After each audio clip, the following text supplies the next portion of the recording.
In the Elder Scrolls V Skyrim, across our journey as the Last Dragonborn, we are assisted by many allies, ranging from the headstrong Jarl of Whiterun, Balgruuf the Greater, to the wise, contemplative Greybeards. But among some of our newfound friendships, there's a strange sort of contest. This appears to chiefly be between the Greybeards promoting the path of peace and the elite ancient imperial order known as the Blades, with both factions sharing no shortage of disdain for one another and holding very different views about what it is that a Dragonborn should be. It's a vast philosophical chasm culminating in this game's most bizarre ultimatum. You see, the Greybeards are led by a mysterious recluse named Paarthurnax, who, as it turns out, is a dragon. And the Blades, Delphine and Esben, are less than pleased with this discovery and demand that we kill him. But why would we do that when the scaly fellow has been nothing but an invaluable ally from the moment we meet him? We find ourselves faced with a dilemma that doesn't really feel like a dilemma. The Blades will refuse to help us further unless we kill Paarthurnax and alienate the Greybeards. There's only one way to clear the quest from the quest log, but I suppose the choice is ultimately up to us. So in today's video I wish to entertain a series of questions. The main two, however, are: why do the Blades want Paarthurnax to die so badly? And controversially, should we kill him? So grab yourselves a drink, some snacks, settle down, and get yourselves ready for a deep dive on one of Skyrim's most baffling choices: the Paarthurnax problem.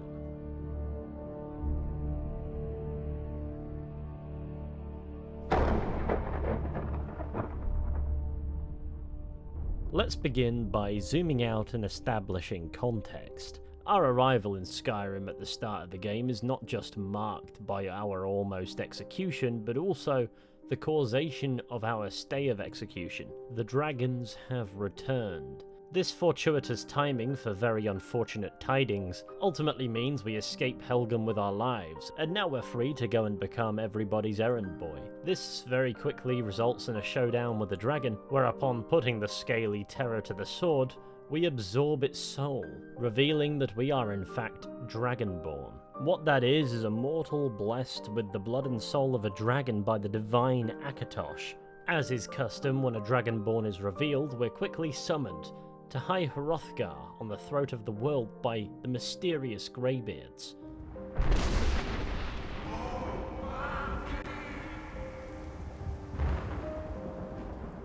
Once we've ascended the 7,000 steps to meet with the reclusive monks, we begin our journey to understanding what precisely that means. Functionally, it means we are exceptionally powerful. We have an innate ability to use the voice, and upon learning a shout, we immediately master it. The Greybeards are a great point of comparison to put into perspective how powerful that is. They spend decades studying words of power, and sometimes their mastery of shouts comes at the expense of their usual voice. Only Arngir possesses the fine control to speak with us. If the rest even so much as acknowledge us with a whisper, they cause tremors. We as the Dragonborn don't have this problem that plagues more masters than not. We simply absorb the knowledge and the power of a dragon, and then we can alternate between shouting and speaking as if we've been studying the way of the voice for centuries. Nevertheless, they are cautious and wise, or at least like to think they're wise. As such, they don't load us up with all the power and knowledge they could possibly give us at once. Instead, they test us, teaching us entry-level shouts to verify that we are in fact the Dragonborn. And finally, they send us on a mission to retrieve the Horn of Jurgen Windcaller, a feat that theoretically requires control over the way of the voice. Nevertheless, the Blades somehow beat us to it, so as one faction's tests end, another begins. But before we talk about the Blades, it's important to acknowledge the purpose of the Greybeards testing us, and of course how they function after this point. Their philosophy is centered around discipline, restraint and wisdom. Before they overload us by unlocking our inborn power, they test that we are capable of those qualities. Can we control this divine gift? Can we deploy it meaningfully to reach an end goal? Or will we be corrupted by our own power? and once the Greybeards are satisfied, they kind of leave us to our own devices. If we ask, they might guide us towards words of power found throughout Skyrim, but they won't share their knowledge of it with us. It's up to us to come to understand them. And of course, we do that through absorbing dragon souls. And while they don't impose their beliefs on us, they firmly believe we should seek balance and enlightenment. Nevertheless, remain permissive of the fact that the Dragonborn's path is more complex and maybe even violent. Not to be mistaken with approval, they adopt a passive role in the Dragonborn's journey. As for the Blades, first they waylay the Greybeards' test by swiping the horn of Jurgen Windcaller to force us to meet with them. Then when we meet with Delphine, she's playing the ruse of an innkeeper. We verify our identity with a secret code as outlined by the letter left in the place of the horn. Then she hands us the horn straight up but implores that we hear her out. Before she reveals too much info, she wants to test us herself, so we embark on a journey to Kynes Grove to kill a dragon together.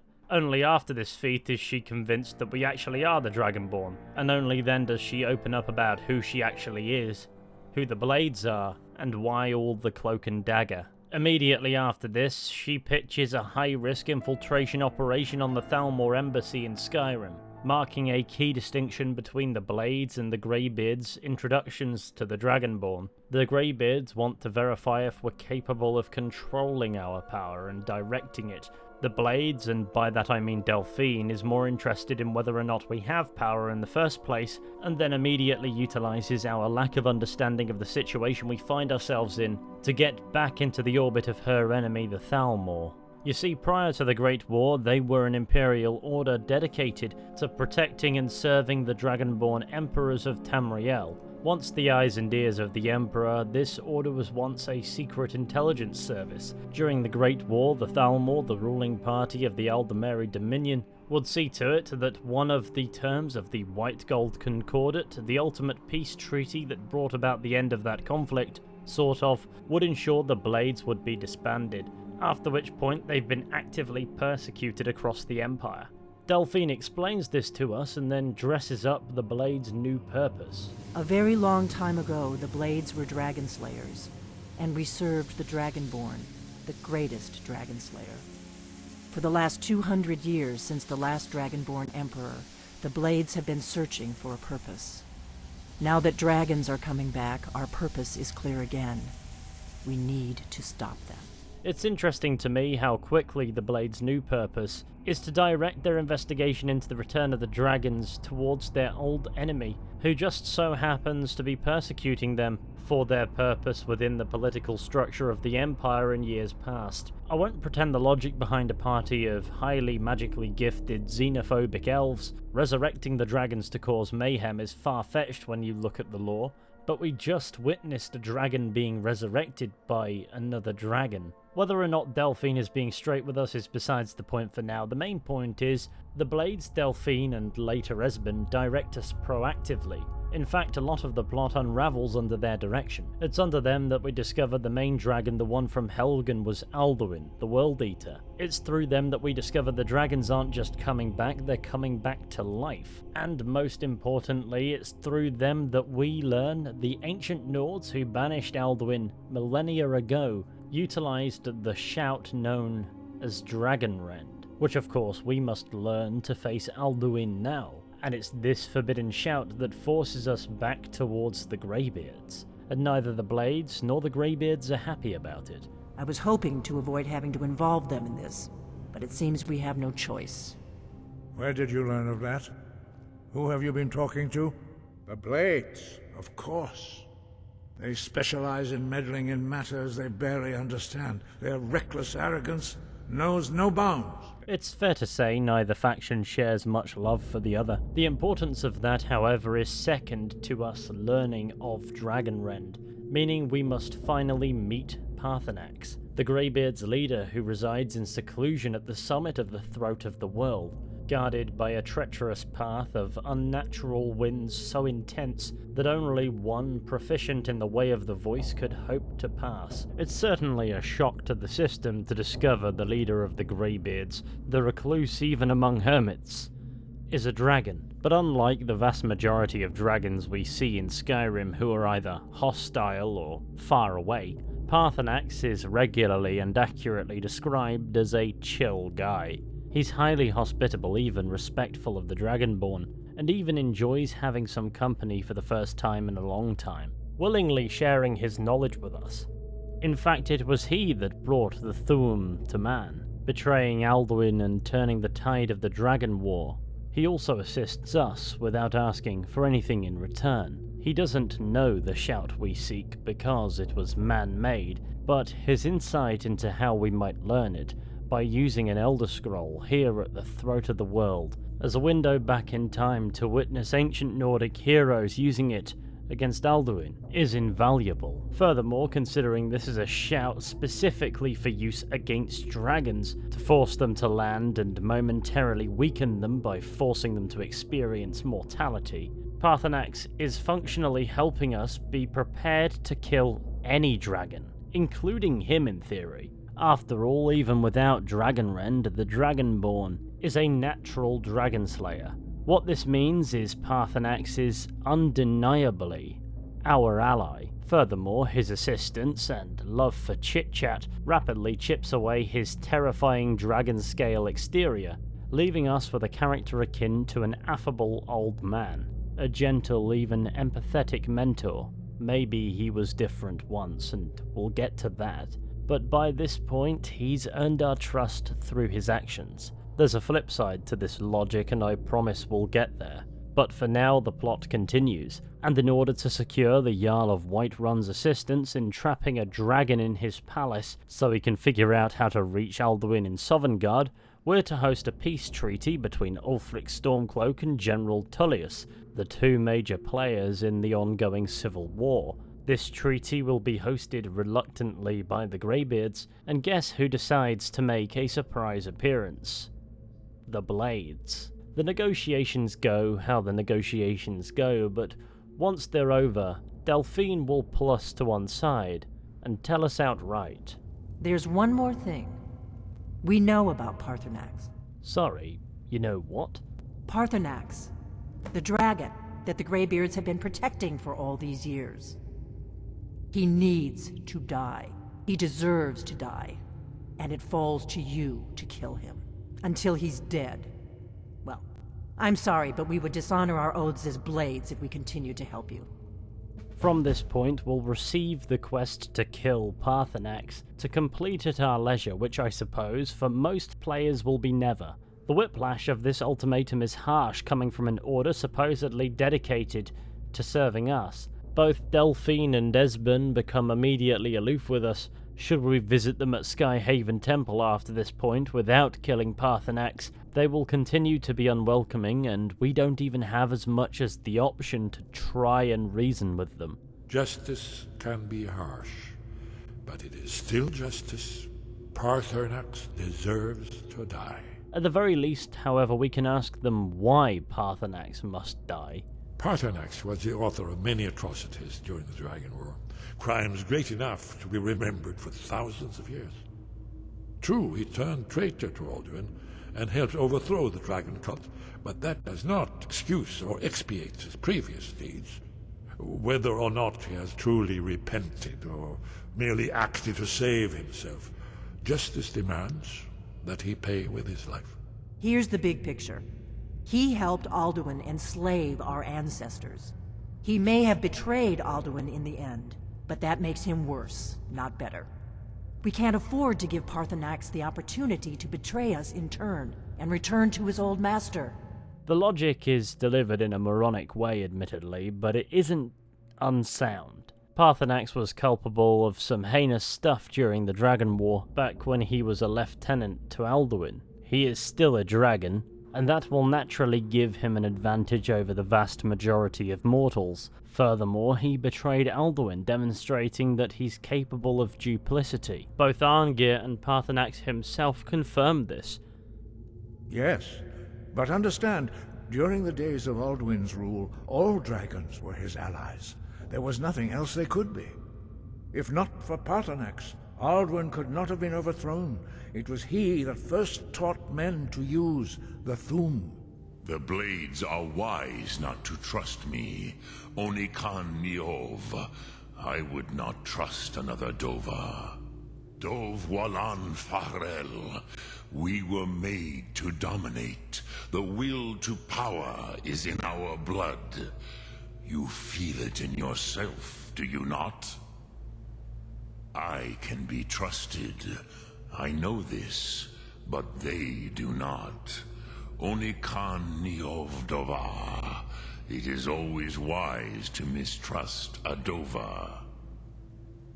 I have overcome my nature only through meditation and long study of the way of the voice. No day goes by where I am not tempted to return to my inborn nature. Zimgrifhorvut se suyech. What is better, to be born good or to overcome your evil nature through great effort? We might trust him now, and that trust may very well be well placed for the moment, but in the long term, there's no telling. The Blades are a proactive bunch. It makes sense they'll want to deal with a potential threat before it becomes an actual one. You know, like quite possibly the rest of the dragons, and that right there is the weird bit.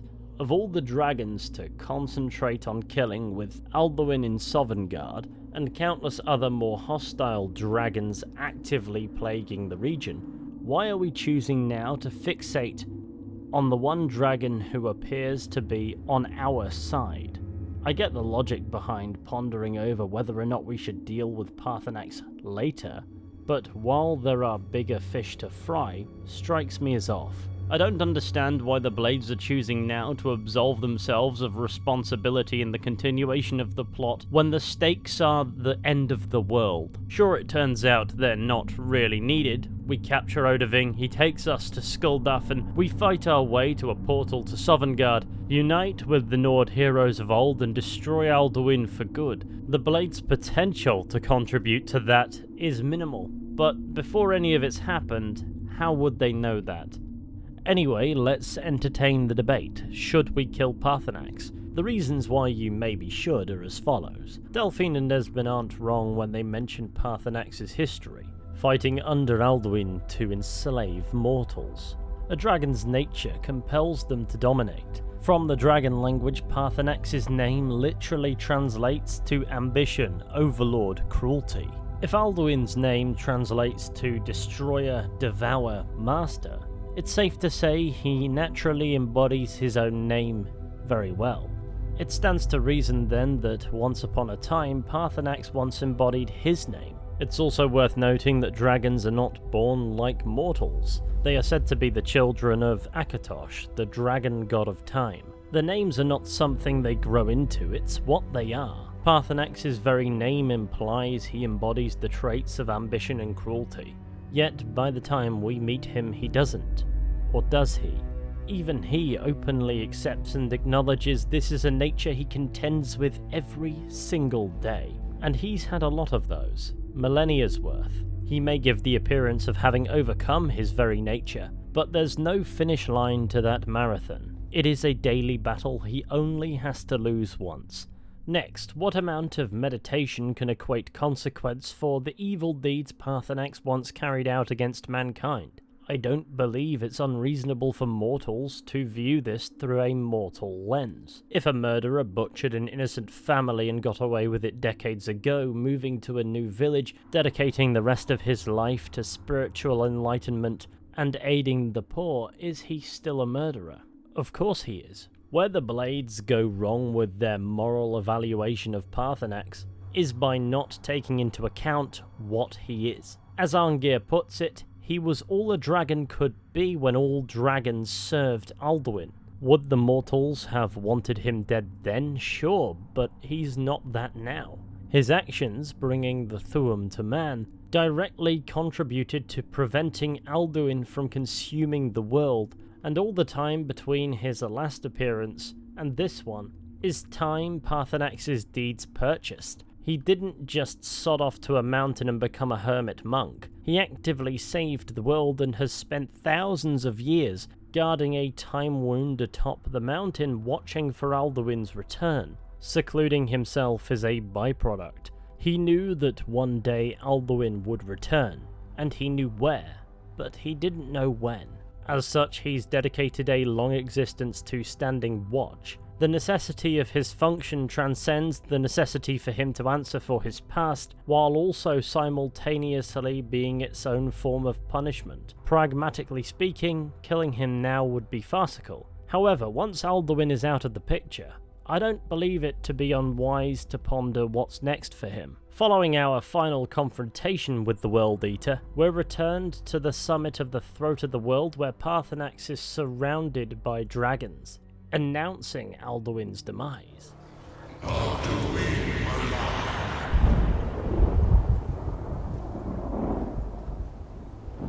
As for Paarthurnax, he will have the following to say. So, it is done. Alduin Dilon, the eldest, is no more. He who came before all others, and has always been. You have won a mighty victory, Shahroch Kongrach. One that will echo through all the ages of this world for those who have eyes to see. Savor your triumph, Dovahkiin. This is not the last of what you will write upon the currents of time. Goran, I feel younger than I have in many an age. Many of the Dovahkiin are now scattered across Kizal. Without Alduin's lordship, they may yet bow to the Vaxen, brightness of my Thum. But willing or no, they will hear it. Fare thee well, Dovahkiin. It seems he's going to unite the dragons under his guidance, not so far removed from the nature of one 2/3 of whose name translates to Ambition Overlord. There's nothing that suggests Paarthurnax's dominion over the dragons henceforth will be malevolent, but with that much power at his disposal, surely the temptation to return to his cruel nature might get stronger. It is a consideration, and we are, as outlined by the prophecy, the last Dragonborn. Our destiny is summarized as such. When misrule takes its place at the 8 corners of the world, when the brass tower walks and time is reshaped, when the 3 blessed fail and the red tower trembles, when the Dragonborn ruler loses his throne and the white tower falls, when the snow tower lies sundered, kingless, bleeding, the World Eater wakes, and the wheel turns upon the last Dragonborn. There is no guarantee there will ever be another Dragonborn. The prophecy hints at this, the Blades know it, we know it, and Paarthurnax knows it. Of course, the idea of there never being another Dragonborn is interpretation, but either way, the pressure it puts on this decision is legitimate. If we don't kill Paarthurnax, if we don't stop him now, who will? I'm not saying it is, but for all we know, this could all be part of his millennia-long plan. All we have to do is die believing Paarthurnax is our ally, and then he's free to unleash his future. If that's even the slightest possibility, considering he's protected by the Greybeards, who don't let just anyone pass through their halls, there is only one opportunity to eliminate the potential threat that Paarthurnax might become, and that's us. It gives us a potential explanation for why the Blades, who err on the side of caution, might be so adamant that he has to die. After all, everything he could be, he has been before. And also from this point of view, we realise there really is a decision to make here. We have to decide if Paarthurnax is truly being sincere with us, or if him aiding us in defeating Alduin is part of a far longer term plan. That, however, is for us to decide, and isn't really why the Blades want him to die. Anyway, here are the arguments against killing Paarthurnax. As I said, despite his crimes, his actions in betraying Alduin saved the world, or at least delayed the inevitable so we could save it. He equipped mortals with the power to fight against their dragon oppressors, and dedicated thousands of years to watching a rift in time atop the throat of the world for Alduin's return. The isolation of that has to be its own form of penance for whatever crimes he committed way back when. He still grapples with the temptations of his own nature, but he's open with us about that. He's also not bitter to learn the blades suggest we kill him. On top of all of that, whatever future he plans to guide the dragons towards in wake of Alduin's demise, he doesn't view us knowing his general plan to lead them as a hindrance. Furthermore, he helps us without asking a thing of us in return, even equipping us with a powerful man-made shout that in theory could be used to cripple him. Then, of course, there are the Greybeards. These peace-sworn monks following the Way of the Voice view him as their spiritual leader. Paarthurnax has surrounded himself with a constant flow of mortal masters of the Thu'um. You could make a very strong argument that the Paarthurnax present during the Dragon War would be unrecognizable from the Paarthurnax we meet during the Fourth Era. As for my opinion, I personally don't like killing Paarthurnax, and as a result typically avoid doing so, because if nothing else on the Blade's part, it's always struck me as a brash misallocation of priorities. The logic is sound on Esbern's part that he's a war criminal, a dangerous one. He is a dragon after all, but for the time being, he's helping us in an uphill battle against an onslaught of dragons, actively partaking in the very atrocities he's dedicated millennia to abstaining from. If nothing else, he's a valuable resource it would be a mistake to sever ties with way too soon. Furthermore, there are holes in the Blade's hardline stance that this dragon must die. The big one that springs to mind is Alduin, the dragon we trap in Dragon's Reach. It is Esbern who reveals his name to us. Alduin's inherent nature is also to dominate mortals, and no doubt during the Dragon War he got up to his own fair share of shenanigans, but Esbern does not impose that once Alduin expires his usefulness to us, we end him, even though he was aligned with Alduin right up until we dropped this trap on him and pressured him into aiding us. The Blade's code appears to be simultaneously inflexible and flexible, leaving you to question their motives, because the more I think about it, the less it makes sense for them to not have an ulterior motive. Historically, they have served as the Emperor's secret service, a role that no doubt over the centuries fashioned them into an order of versatile operators who pragmatically carry out their objectives from any angle. Delphine herself sends us to infiltrate the Thalmor embassy on an intelligence-gathering operation by using an inside man, Malborn, who really isn't up for the task, resulting either in his death or putting him squarely on Elenwen's hit list. Following the mission, she offers no aftercare, she drops him like a bad habit. We have to help him out of Windhelm should we find him there, cornered by an assassin. So Delphine may argue that Paarthurnax's betrayal of Alduin makes him worse, but her silent betrayal of Malborn makes her a hypocrite. The moral high ground does not suit her. Delphine demonstrates that she is every stinking bit as pragmatic and ruthless as the version of Paarthurnax that she rants about. Killing Paarthurnax as an act of justice is oddly unpragmatic. Either Delphine is an idiot, or there's more to this. And since she survived decades on the run, a fugitive to the Thalmor, I'd imagine the intention was the latter, but thanks to writing, it's kind of both. Nevertheless, there's one more thing that makes me question the Blade's motive with this. Their service to the Emperors was chiefly to the Dragonborn Emperors. Without getting too bogged down in the history, that dynasty died with Martin Septim at the end of the Oblivion Crisis. For the past 2 centuries, they have operated largely independently from the Empire, and now a new Dragonborn has emerged. Delphine plays up that the Blades exist in service to us, not that that stops her from immediately sending us on a high-risk infiltration operation, but her back was still reasonably up against the wall there, so I'll let that one slide. What I do find weird though is if we do not kill Paarthurnax, Delphine and Esbern are quite happy to threaten severing ties with us. Suddenly we have to bend to their will, but they are supposedly serving us. That strikes me as a hell of a gamble.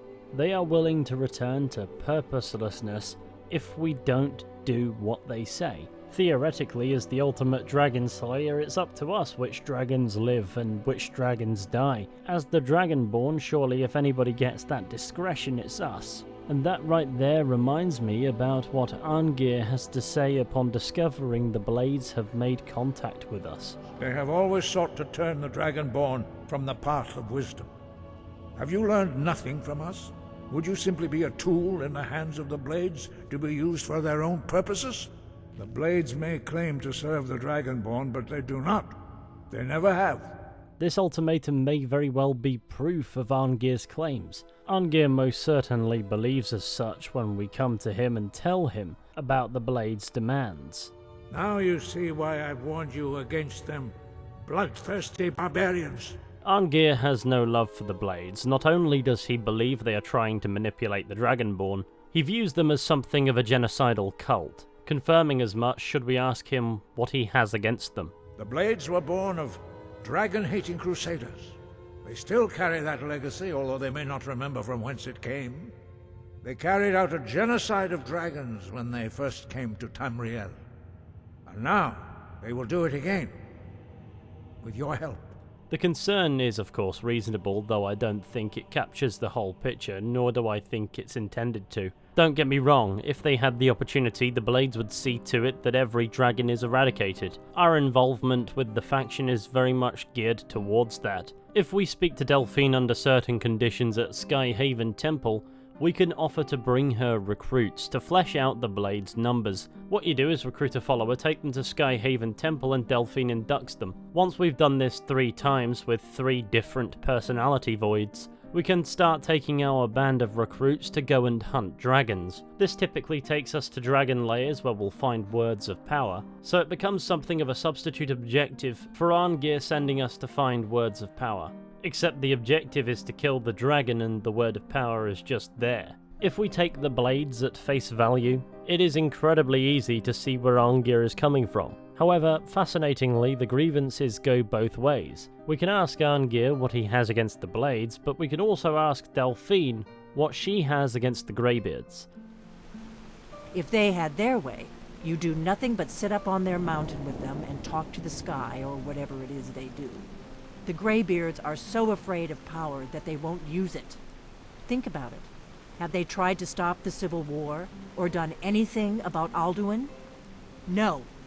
And they're afraid of you, of your power. Trust me, there is no need to be afraid. Think of Tiber Septim. Do you think he'd have founded the Empire if he'd listened to the Greybeards? In essence, she views the Greybeards as detached from the world and its problems. This dialogue also reveals how she views the emergence of a Dragonborn as an opportunity, as if it'd be a waste for us to follow the way of the voice, the Greybeards' philosophy, and withdraw ourselves from this world, citing the greatness achieved by Tiber Septim as an act of defiance against the Greybeards' will. Delphine's words preempt the divergence in the Blades and Greybeards' philosophies, because while if we don't kill Paarthurnax, the Blades will not associate with us, if we do the unthinkable and kill Paarthurnax, our actions will entirely alienate the Greybeards. This is how you repay our trust. Paarthurnax's trust, his noble spirit, the wisdom of ages, his deep understanding of our existence, all gone? And for what? A mindless vendetta urged on you by a cabal of Akaviri barbarians. Begone, before even my philosophy is tested beyond the breaking point. We are men of peace, and you are not. With that, we arrive at the choice we're actually making. We are choosing between the Blades and the Greybeards. We are deciding which faction will guide the Last Dragonborn into the future. They simply cannot coexist on that journey. I think Delphine and Desbin understand this, and also knew that convincing the Dragonborn to kill Paarthurnax would remove the decision from our hands, even though you'd have to be pretty blind to not see those implications coming. If they can guilt us just enough into killing Paarthurnax, the Greybeards will not just lose all influence over the Dragonborn, but any desire to have any, allowing the Dragonborn to openly pursue conquest. While that's the inborn nature of a dragon, It is worth remembering the Dragonborn may inhabit the body of a mortal, but possesses a dragon soul. Paarthurnax even alludes to the idea that we, in part, share his nature. We were made to dominate. The will to power is in our blood. You feel it in yourself, do you not? So from this, you could fashion a reasonable argument that the Blades are manipulating us towards a future they envision for us and themselves. The Greybeards would have us measure our deployment of our gift. They might not hold us entirely to their philosophy, but so long as they're in the picture, they'll be there to disapprove, to chip away at our resolve. And what the Blades need, what they've been lacking for some time, is resolute power. One glance at the political scape of Tamriel and the Blades' place within it and you can see why. The Empire is a shadow of its former self, governed not by one of the Dragonblood. Their role as the militant eyes and ears of the Emperor has been assumed by the well-oiled machine of the Penitus Oculatus, and ever since the Great War the Blades have been actively persecuted by the Thalmor. And many characters, Delphine probably included, feel strongly as if the White Gold Concordat is more akin to a long-term ceasefire than any kind of conclusion to the hostility. When we meet the Blades here, they are as removed from the game as they could possibly get. Is it possible that they are looking to get back in? They show up at the High Hrothgar peace talks, coming face to face with one of their Thalmor hunters, Elenwen, to seemingly throw their weight around and make a statement. Esben also saves the talks from falling apart, but the point is this organisation forced into the shadows is looking to make their involvement in our journey known. So, Arngeir, is it? You know why we're here. Are you going to let us in or not? You're not invited here. You're not welcome here. We have as much right to be at this council as all of you. More, actually, since we were the ones that put the Dragonborn on this path. So how does increasing their visibility like this improve their position? Their story is now openly attached to the destiny of the Last Dragonborn. This allows them to inevitably take credit for our success. They've attached themselves to the ultimate dragon slayer, making us kill Paarthurnax atop the throat of the world as a statement that even the Greybeards, masters of the Thu'um, cannot stop them, the Blades. This inflates their value in the broader political rumblings now that they've demonstrated they have the means to accomplish anything. Their assistance in the fight against Alduin was invaluable, and no giant scaly-winged terror is safe from them. Even the most protected dragon in Skyrim had no chance.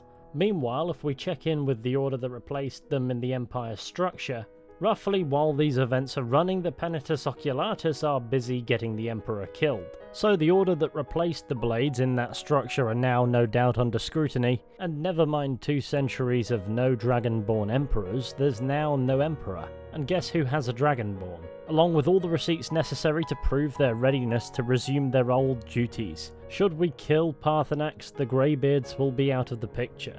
And piece by piece, the Blades are there to guide us on a continental conquest. All that stands between us and that is the White Gold Concordat, and of course, the Thalmor. A truce the game hints heavily towards one day breaking, and the Great War resuming. Delphine herself demonstrates very early that she's aware that the civil war in Skyrim destabilizing the region benefits the Thalmor. The Empire had captured Ulfric. The war was basically over. Then a dragon attacks, Ulfric escapes, and the war is back on. And now the dragons are attacking everywhere, indiscriminately. Skyrim is weakened. The Empire is weakened. Who else gains from that but the Thalmor? You could say Delphine is conscious of politics, and that doesn't cease upon the Blades supposedly resuming the role of the Akaviri Dragon Guard and becoming dragon slayers. On Esben's desk we can find plentiful history books. Sure, he might have a passing interest in history, after all he is a chronicler, but understanding the past is crucial to shaping the future as well. We can also find a copy here of the Atlas of Dragons, which is no doubt where they learned killing Paarthurnax was once upon a time on the Dragon Guard's agenda. These 2 Blades care enough about the dragon crisis to help us, but I also get the distinct impression they have an eye on the future.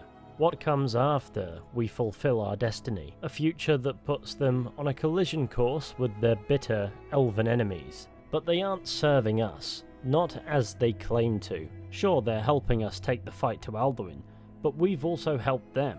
We gathered at least 2 blades in one place, assisted them in securing a heavily fortifiable base of operations, and even brought recruits in to be inducted into their ranks. But all Delphine has done really is test our capability.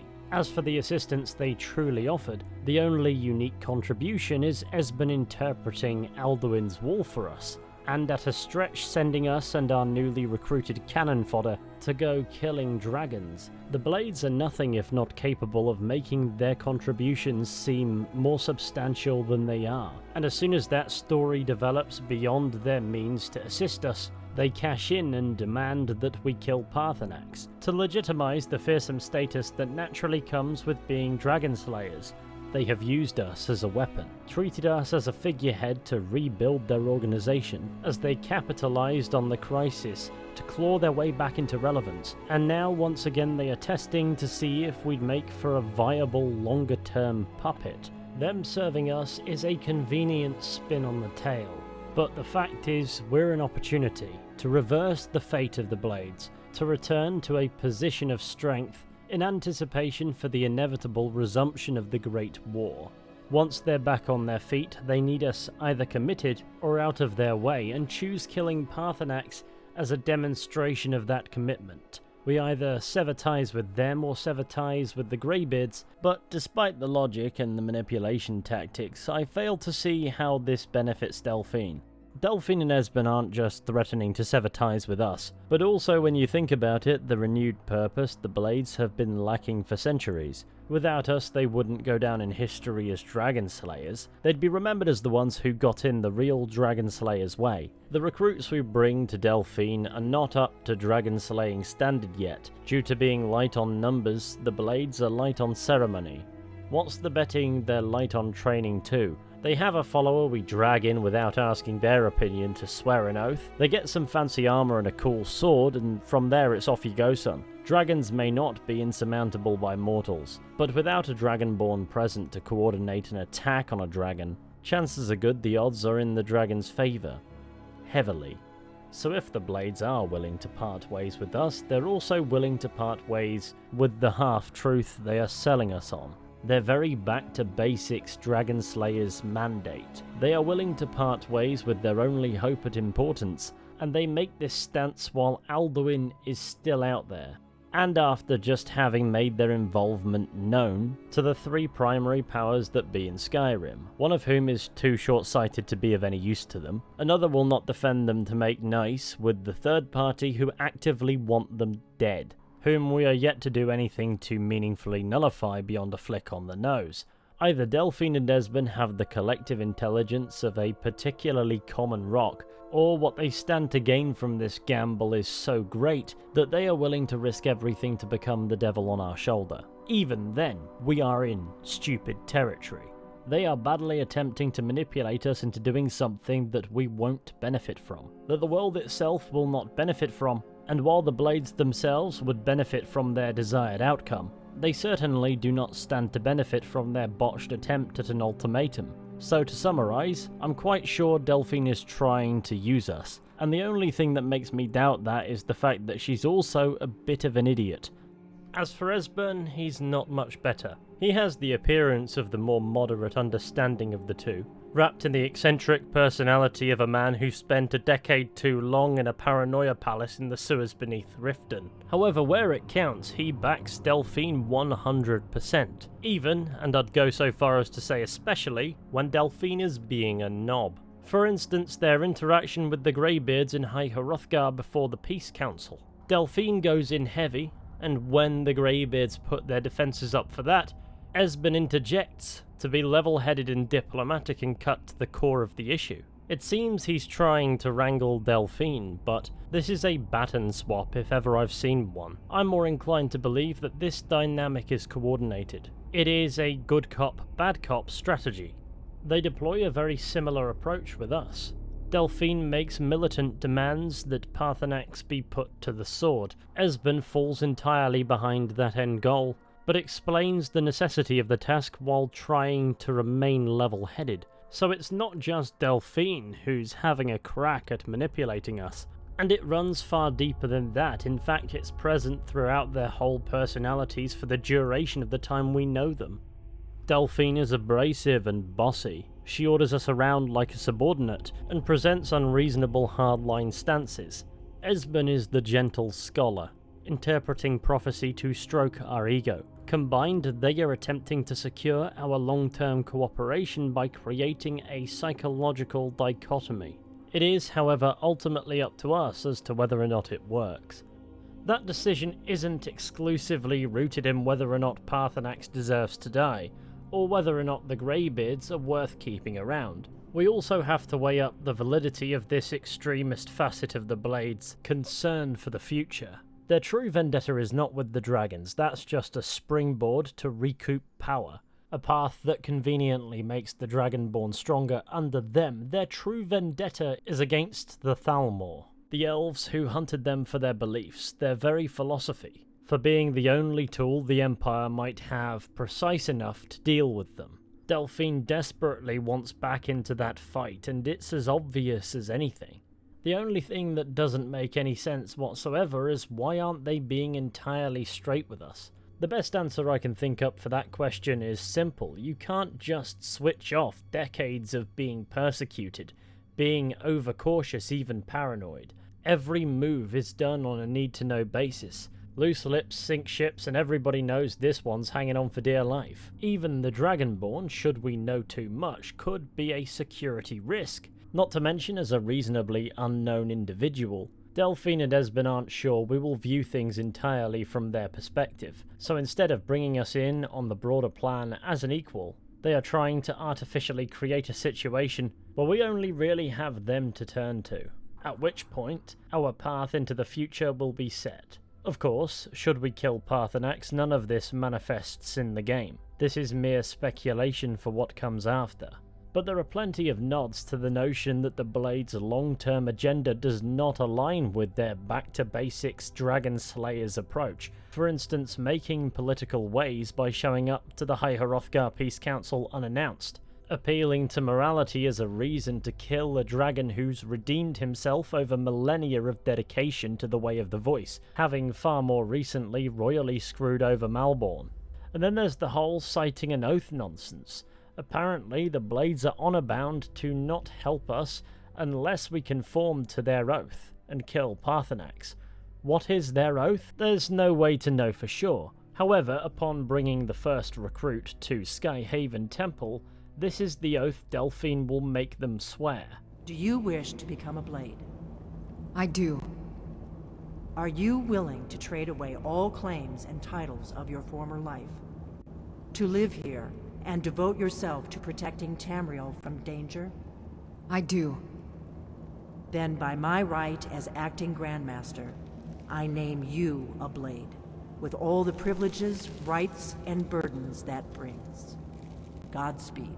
If we are inducting recruits with that oath, we are to assume it is the up-to-date version.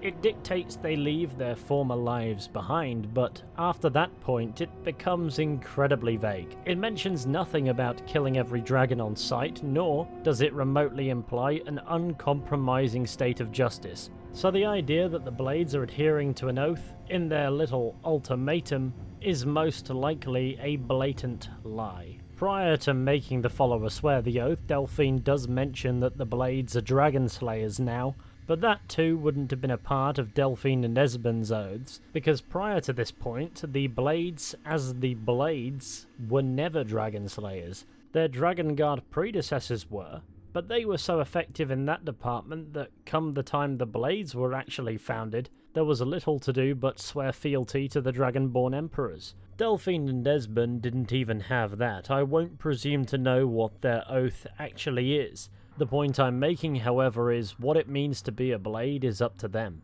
They're making it up as they go along, which is what makes it more frustrating.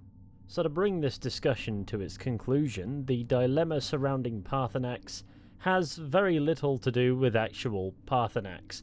That surface level does give us some thematic exploration, but beneath the surface, It is a frustrating, illogical web, where the only explanation is that the blades aren't feeding us the whole story. They are insulating us as a figurehead to a facet of what they intend to do going forward, but aren't enlightening us to whatever it is they are actually planning. And that is ultimately what we have to piece together. Delphine is a spy master. She functions as one. She's been on the run for decades. We know for a fact she's politically aware and has up-to-date contacts such as Malbun, implying she is not looking to withdraw herself from that game anytime soon. The Blades need us as a figurehead for legitimacy. Without us, they are two jaded lunatics with a dream. They need the Greybeards out of the picture, who view them as extremist, jaded lunatics. Killing Paarthurnax is an opportunity to secure that while also furthering the Dragonborn's fame or infamy. As if stopping Alduin wasn't enough. It is a huge gamble they are taking either way, but they need us committed to them and only them. We can't have 1 foot in the Blades' camp and 1 foot in the Greybeards. The philosophies just don't align. If the Dragonborn is to serve as the figurehead of the reformation of the Blades, somebody scattered members of the organization can rally behind to draw them out of hiding and back into the bitter fight with the Thalmor, then that individual needs to be a known quantity. I don't think Delphine and Esben do a grand job of making themselves seem convincing, but I take that as evidence that they truly are making things up as they go along. As for whether or not we should kill Paarthurnax, that question is rendered tricky for reasons entirely unrelated to any of the ones Delphine and Esben cited. Can he be trusted long term? We either kill him now, in the Last Dragonborn's lifetime, or never. Without a Dragonborn roaming the world, there will be very few equipped to stop him. At the same time, nothing about him suggests he intends to deviate from the way of the voice. Over the course of the story, he demonstrates himself to be benevolent and selfless. Can we truly justify depriving the world of his wisdom because he acquired it the hard way, which is the only way to get it? To me, the answer is no. Delphine and Esben and their poorly oiled manipulation tactics can shove it, but ultimately I can't tell which is the long-sighted nor the short-sighted choice. All I believe is killing Paarthurnax this soon is a mistake, especially if it means becoming a pawn in the broader politics of Tamriel. And with that, I bring this video to its conclusion. I thank you all for watching. I hope you enjoyed it.